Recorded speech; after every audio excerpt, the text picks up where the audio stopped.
मतलब होते हैं जैसे पहला दर्शन, दूसरा श्रवण, तीसरा मनन, चौथा मंथन और पांचवा आचरण। तो जो पहला होता है दर्शन, उसका मतलब ऑब्जर्वेशन, आप देख के समझ सकते हो चीज़ों को। जैसे अगर दो मुनि आपस में कुछ कर रहे तो आप कितना समझ सकते हो।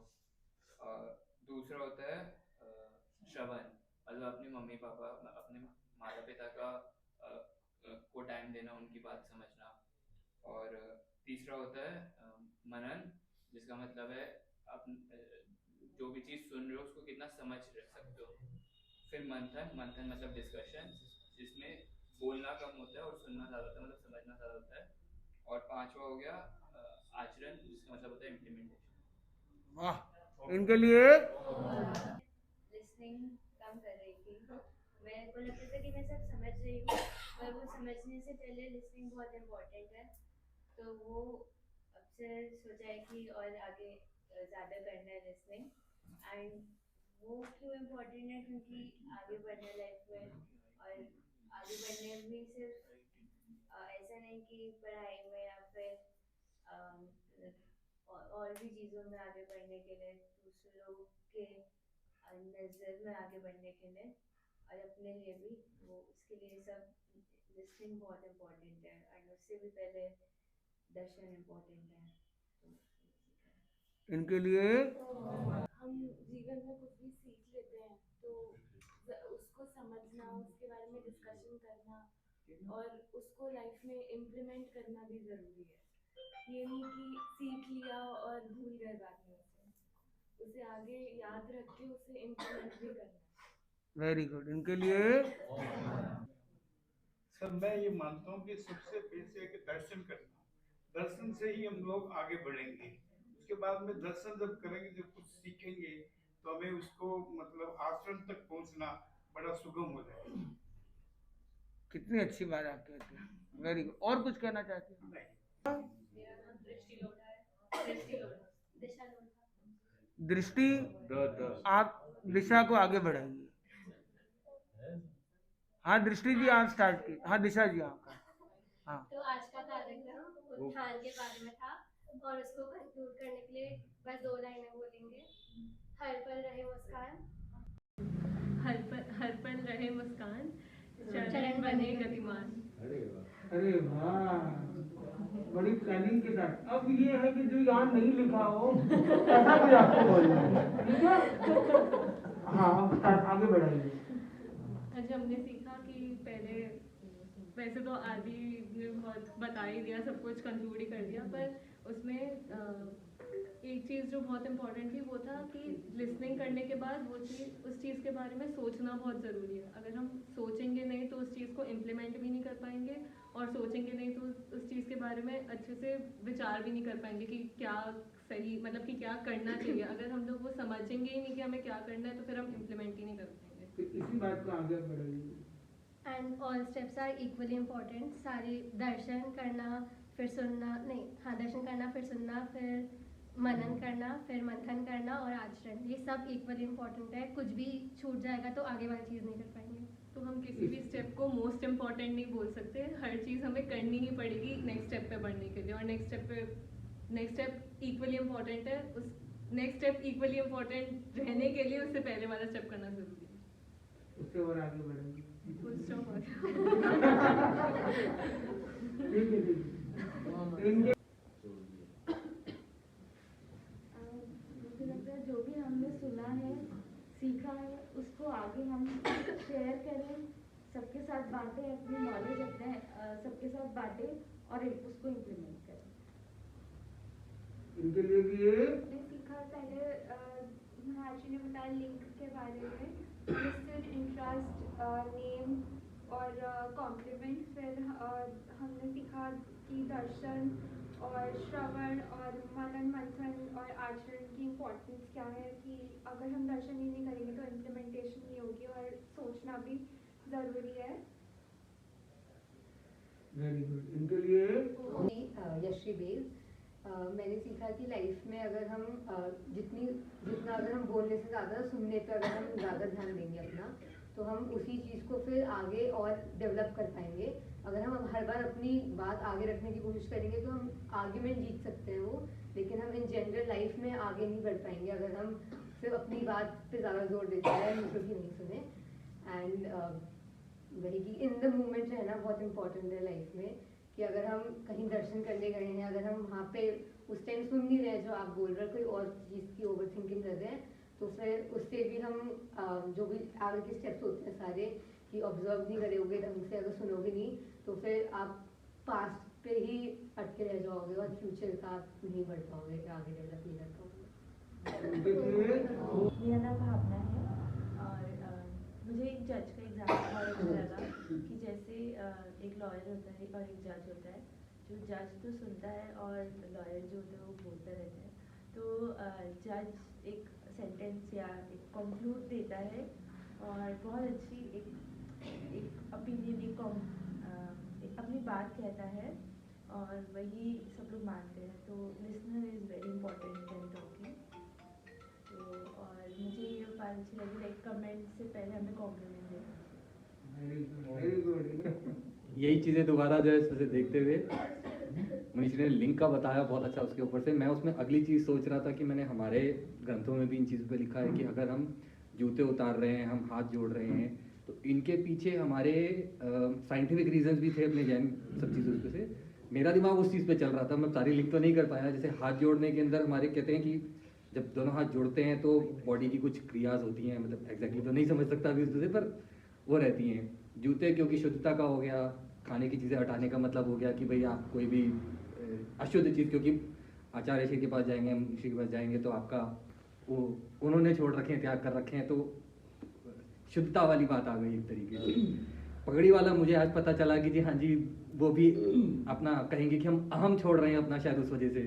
तो मैं थोड़ा सा उस लाइन पे ज़्यादा कंसिडर करते हुए कि जी बहुत अच्छा, आपने काफ़ी आगे बढ़े हो, मतलब इनके लिए चाहिए आपने उसको पूरा काफ़ी ध्यान लगाया है, ये बहुत अच्छी बात है।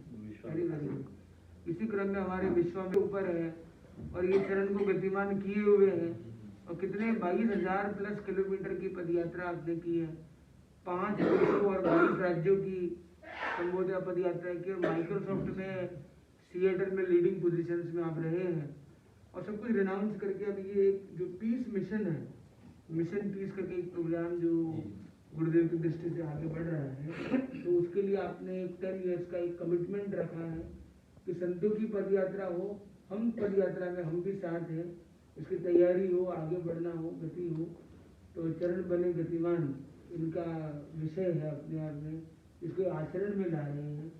और तो इनके कुछ शब्द हम सुनेंगे, शब्द अनुभव आदि जो भी कुछ है। सर मुझे स्पेसिफिकली आज बहुत अच्छा लगा लिसनिंग पावर। कहाँ से है परिचय? हाँ साहब, मैं पुणे से हूँ और गुरु जी के साथ में पद यात्रा में 10 साल जुड़ूंगा, ऐसा एक नियम लिया है। साहब टिपिकली जब तक कॉर्पोरेट लाइफ में था तब तक बोलना बहुत ज़्यादा था, जैसे जागृत मुनि जी बोल रहे थे पहले के टाइम में था ऐसा। तो आज स्पेसिफिकली मुझे बहुत टच किया वो listening power, how you listen, and today listening is more powerful than the talking. तो बहुत अच्छा लगा। एंड फाइनली सभी परिस्थिति में उसका आचरण करना is the most thing touch me. Thank you. इनके लिए भी है। और इसी क्रम में हाँ, आपका शुभ नाम क्या है? नितिन जी। 51 40 51 लिखो। 2 शब्द आपके सुनते हैं। अच्छी, आज मैंने किया कि हमें बोलने से ज़्यादा सुनना ज़्यादा चाहिए और उसके बाद हमें मनन करना चाहिए, अपने आप को मंथन करना चाहिए, हमने क्या सुना उसको फिर सोच करके उसको अपनी लाइफ में इम्प्लीमेंट करना चाहिए। उनके लिए हाँ जी, पॉइंट दी बेस्ट थे। तो मुझे उससे भी अच्छा लगा कि आप दोनों मुनि की मधुर वाणी सुन के मुझे बहुत खुशी हुई। इनके लिए वेरी गुड। हाँ जी, क्या नाम है आपका? महावीर वाणी। आपकी जो शब्द आप जो बताए हैं आप, सारे जितने यंग एज है जो जो आपका मतलब कि जो वे ऑफ आपका ट्रांसफॉर्मेशन है और जो ये इनका कैचिंग पावर है, मतलब बहुत देख के अच्छा लगा। इंटरेक्ट जो कर रहे हैं, इंटरेक्शन ये आपका मतलब इस समय का बहुत अच्छी, मतलब मेरे को ऐसा लगा कि बहुत अच्छा ये है जो यंग जनरेशन जो अट्रैक्ट होता है, जो आज इंटरेक्शन ही बहुत बड़ी बात है होना। तो ये हमारे धर्म संघ में नित्य चालू रहे तो यंग जनरेशन जुड़ी भी रहेगी आगे, जो बहुत जरूरी है आगे के लिए। इनके लिए बहुत चीजें सिखाए। एक था दर्शन और एक था श्रवण। दर्शन था कि अगर सुनोगे तभी पता चल पाएगा कि हमें क्या बोलना है। अगर आप सुनोगे कि ऐसा क्वेश्चन है तो उस हिसाब से हमें आंसर करना है। अगर हमने सुना ही नहीं और बोल दिया तो वो लोग सोचेंगे कि हमने बोला ही नहीं और उन्होंने आंसर कर दिया।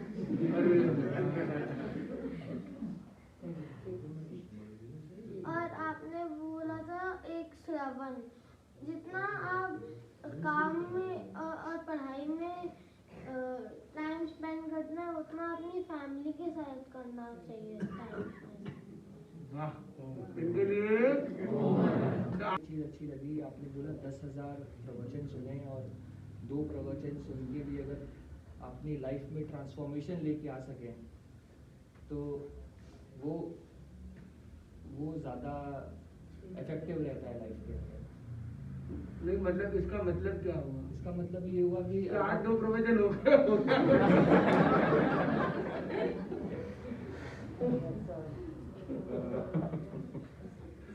ऐसे विनोद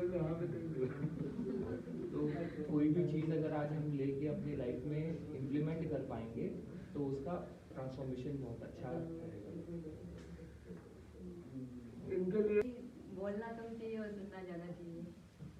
फिर भी आप बोल रहे हैं तो कभी बोल रहे हैं, कोई बात नहीं।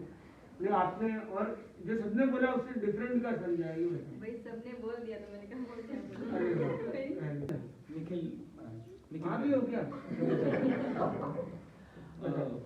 आपने जो पॉइंट्स बोले वो तो सबने आई गेस हाँ, कन्वे बोले। करेंगे, बट एक मेरी ऑब्जर्वेशन थी कि आपने ये बात बोली थी कि listening is more important then speaking, and वही आप करके भी दिखा रहे हैं यहाँ पे हमें कि आप सबको इन्वॉल्व करके सबकी बातें सुन रहे हैं। इससे ये प्रूफ हो रहा है कि सबका इन्वॉल्वमेंट बढ़ रहा है when we are speaking. And आजकल वही मेन इशू है कि अटेंशन स्पैन बहुत कम है। एंड आप क्योंकि हमसे जानना चाह रहे हैं, हमारा ऑब्जर्वेशन क्या रहा, उससे हमारा अटेंशन स्पैन भी बढ़ गया। So which was really good sir.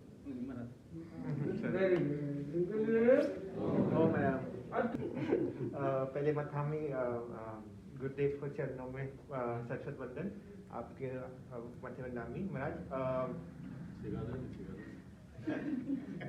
सिखा देंगे। अच्छा, एक चीज़ है जो आजकल की जनरेशन के लिए मैं आपसे एक चीज़ मतलब मुझे बहुत अच्छी लगी, वो थी आपने लिसनिंग तो सबने बताया कि सुनना, और सेंस की अटेंशन स्पैन के बारे में काफ़ी अच्छी तरीके से बताया। उसके साथ साथ विनम्र होना, और यहाँ पे काफ़ी IIT बिट्स और काफ़ी अच्छे स्टूडेंट्स हैं, तो उनके लिए एक चीज़ और मैं चाहता हूँ जोड़ दूँ जो यहाँ अपने डिस्कशन में नहीं था, वो था सहन शक्ति। आजकल के जनरेशन में सहन शक्ति नहीं है। कोई कुछ बोल देता है, रिश्ते तोड़ लेते हैं या और भी कई कारनामे कर लेते हैं। तो वो चीज़ बच्चे भी नहीं, बड़े भी, अगर जब तक सहन नहीं करोगे ना, गिरोगे और गिरने के बाद उठने की शक्ति नहीं होगी। तो मेरे हिसाब से जैसे जैसे आगे बढ़ेंगे सहनशीलता ही वो है जो काम आएगी। तो मेरा अनुभव यही कहता है कि विनम्र सुनना ये सब एक हैबिट या क्वालिटी है, लेकिन उससे बड़ी क्वालिटी सहन करना है, जो आज के जनरेशन को, जो एकदम एग्रेसिव जनरेशन है, सोशल मीडिया वाली जनरेशन है, उनको धुरंधर वाली जनरेशन है, उन्हें शांत और काम बनाना, कूल बनाने के लिए सबसे पहला सहन करना आना चाहिए। ओ मैडम उनके लिए ये तो हाँ जी सुरेंद्र जी। ये चीज़ तो है जनरेशन पहले वाली और हम लोगों वाली और इनके नई वाली। आज बहुत सी बातें जैसे वकील साहब ने बताया कि मैं कुछ और चिंतन कर रहा था, मैं भी कुछ और चिंतन कर रहा था। मुनिश्री का प्रवचन सुना तो एक तो प्रैक्टिकल और एक टेक्निकल बातें जो है वो किस परिवेश में लागू होती है। जैसे इंडिया में पॉलिटिक्स में तो अलग अलग चीज़ें काउंट करती है, उसमें 5-6 चीज़ें हैं कि धनाढ़ होना चाहिए, गॉडफादर होना चाहिए, एजुकेशन होनी चाहिए, जातिवाद होनी चाहिए, ये सब चीज़ें जो। दूसरा गुरुदेव से जैसे आपने फरमाया कि क्या करने जाते हैं हम लोग, सुनने जाते हैं या उनके हाव भाव देखने जाते हैं, लेकिन हम लोग पुरानी पीढ़ी के लोग जो है हम लोग दृष्टि के लिए जाते हैं। गुरुदेव की दृष्टि अगर पड़ गई हमें सब कुछ मिल गया। हम सुनने का मतलब नहीं है, और दृष्टि जब तक नहीं गुरुदेव की मिलती है तब तक हम लोग व्यर्थ। तो जब तक दृष्टि नहीं पड़ेगी गुरुदेव की तब तक फिर हम लोग को संतुष्टि मिलती नहीं है, वहीं रहते हैं। गुरुदेव दृष्टि अगर एक बार गुरुदेव की पड़ गई कि सुरेंद्र है या तो बस हम लोग संतुष्ट हो गए। तो ये हम लोगों का ये क्रिकेट विश्लेषक है, क्रिकेट का वाइड देता है ये, और इसको पूरी क्रिकेट का नॉलेज है, हर प्लेयर का, हर टीम का, और ये मतलब उसी में परिपूर्ण है। संजय मांजरेकर, इरफान पठान और न्यूज़ चैनल्स के साथ काम किया मैंने। ये तो अलग अलग फील्ड में अलग अलग आजकल के बच्चे जैसे ये लोग सीख रहे हैं, तो बहुत सी बातें जो पगड़ी वाली बात आज मैंने भी आज ही सुना। कुछ धर्म के हिसाब से भी होता है, जैसे पंजाबी धर्म में सिर ढक के फिर माथा टेकते हैं, और हमारे लेकिन ये सुनने में नहीं आया था, लेकिन आज पता लगा कि पगड़ी जो है, लेकिन पगड़ी उतारे बिना अगर गुरुदेव के चरणों में माथा टेक दें पगड़ी के साथ में तो भी मुनिश्री हो सकता है। पहले पगड़ी लगाओ तो फिर आगे आज बहुत अच्छा लगा, अच्छा भी बहुत अच्छा लगा आज भी। अब यही मन करता है कि आप यहीं विराजें और यही सुनाते रहें और यही सुनते रहें, हम तब जीवन सफल होगा। क्या तो कहते हैं एक दिन का जैसे पोस्टपोन हुआ तो आप कल का कार्यक्रम करके परसों आप वापस यहाँ बता रहे हैं। कल ही कर दे तो बड़ी कृपा। तो कल सवेरे का एक प्रवचन यही रख ले तो कैसा लगेगा? तो जाना आना ये सब तो ओवरडोज हो जाएगा। नहीं, एक जैसे कल का कोई कार्यक्रम लगा हुआ नहीं लगा हुआ तो लगे रहेंगे, अपने क्या फर्क पड़ता। बड़ी कृपा। तो पोस्टपोन क्या है कि उसका टाइम 11 की जगह 12 ऊंची बिल्डिंगों में वहाँ नहीं जा सकते हैं। तो अभी ऐसा है कि कल सुबह का क्रम ये